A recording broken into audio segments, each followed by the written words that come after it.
everybody? It's Brandon and I'm back with another real discussion. Thanks so much for supporting the channel, you guys.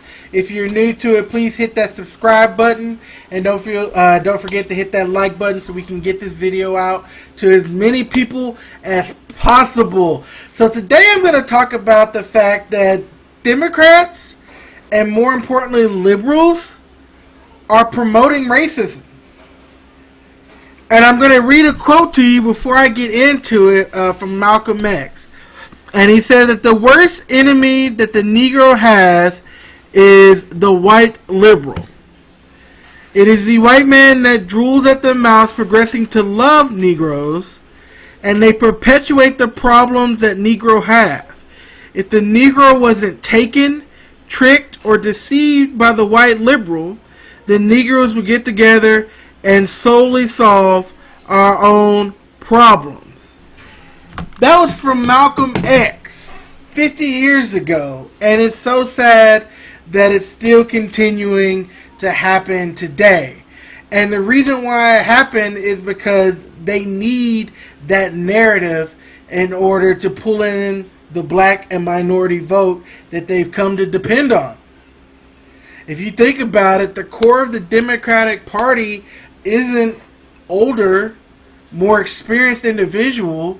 It's the minorities and it's the youth who lack that world experience, and so they can be easily manipulated with just bits and pieces of information to suit a certain world view.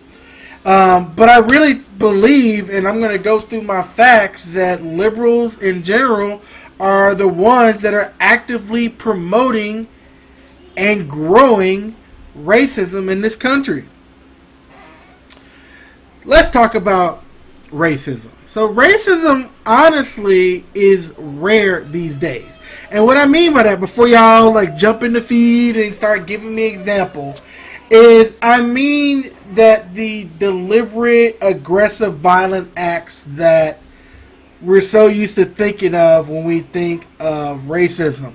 As long as humans exist, there's going to be people who are racist. There's going to be people who hate people just because they like a different football team.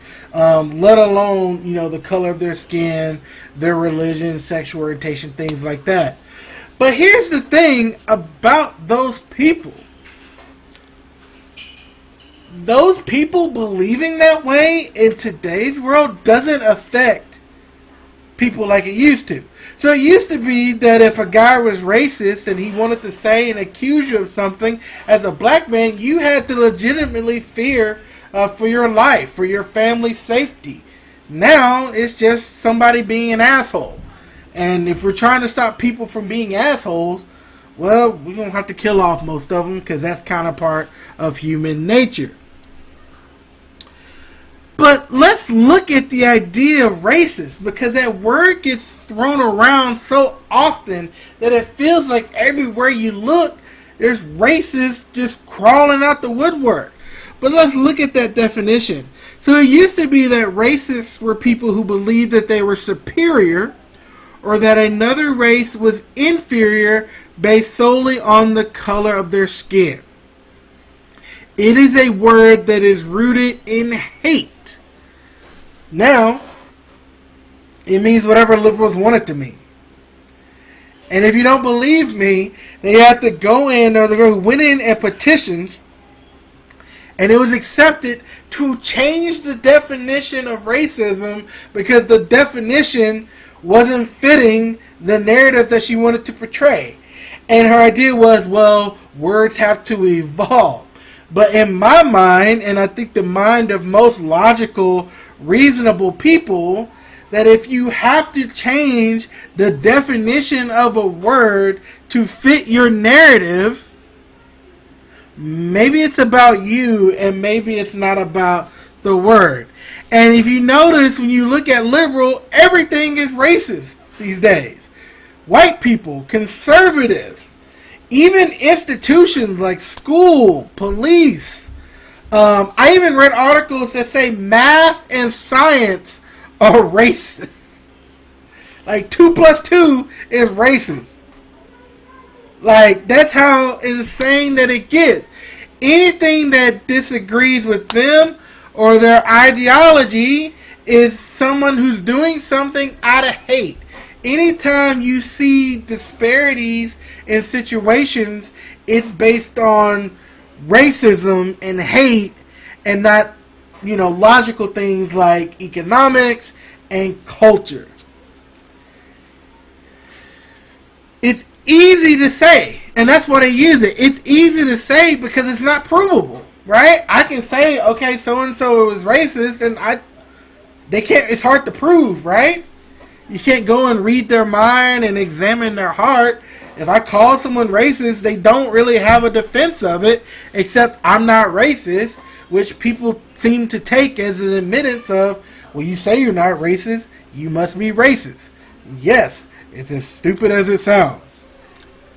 Let's look at George Floyd, the murdered by police. Everyone, I've yet to see anyone besides some fringe nut on the internet, but the great majority of people agree that George Floyd was murdered. That is not in dispute. But you saw how quick the media wanted to label it as a race issue. First it was it was 4 white cops, which turned out to be true. And they want to make, he was killed because he was black. You don't know that. You don't know that maybe the guys involved weren't just incompetent. Or that he just didn't want to hurt somebody. Or that he didn't have a grudge against this guy that was personal. Like, it's so many other things. That they were negligent. That they were intoxicated. There are so many other factors that could have explained why it happened. Other than the fact that they were racist. But because that sells so well, and because that's the narrative that they want to portray, they throw that out there. What happened was already heinous, but they wanted to make it more heinous to fit their narrative. It's easy to say, but it's hard to prove.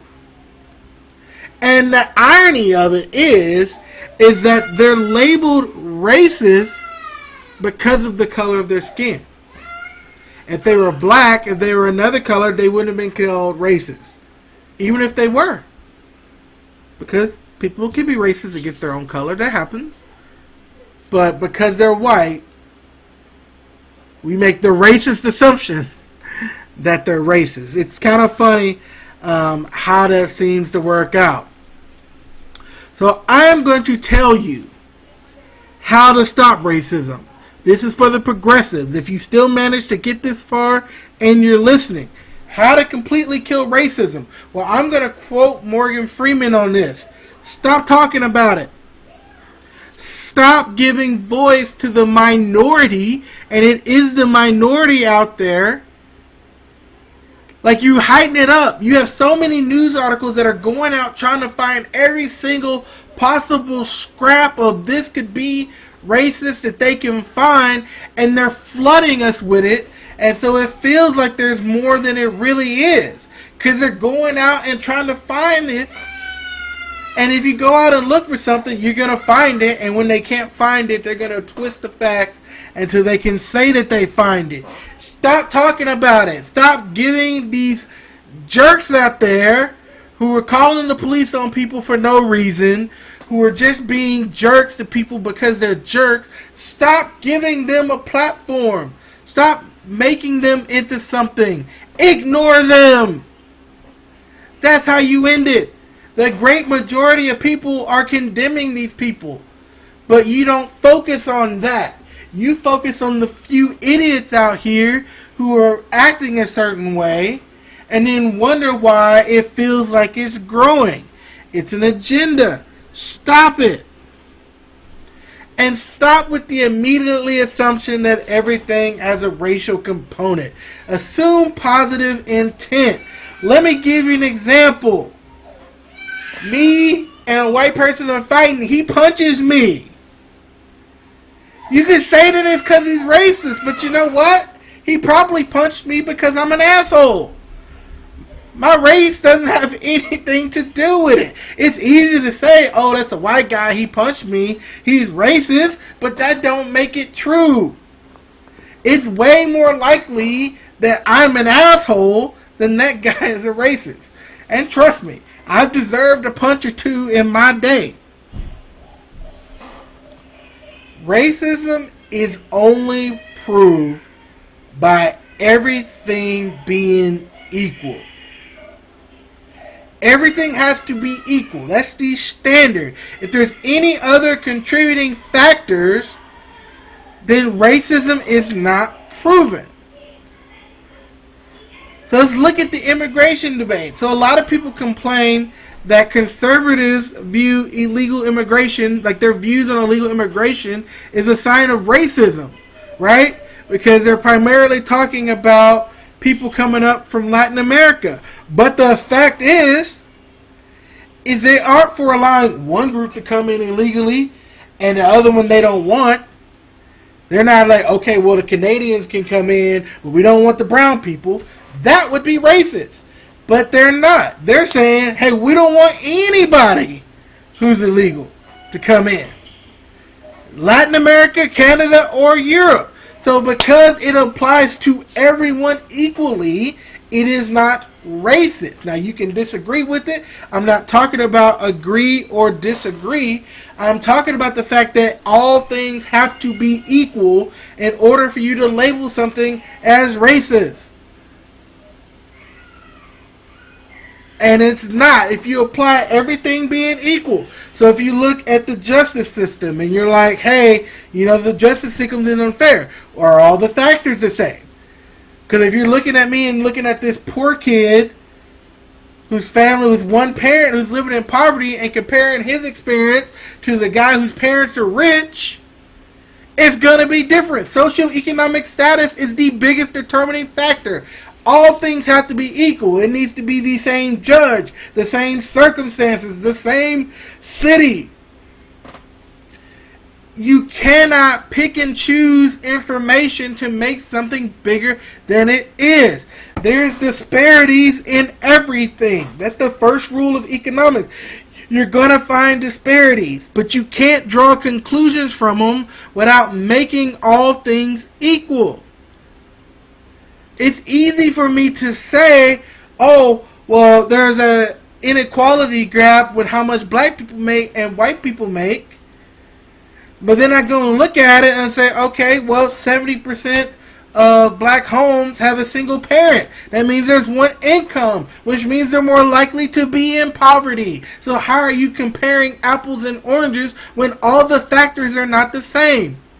In that particular scenario, if you compare black people who are married,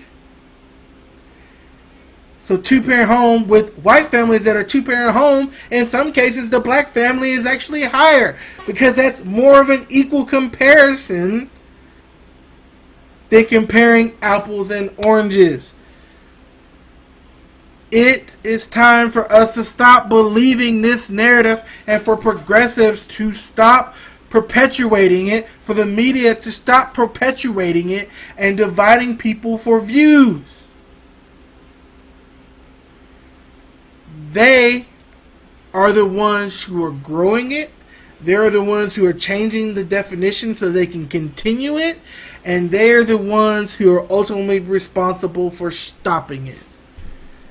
That is my piece. Like always, guys, drop your comments down below. I'm happy to address anything that anyone wants to say. If you like the video, guys, please smash that like button, hit subscribe, and I look forward to seeing you guys next time.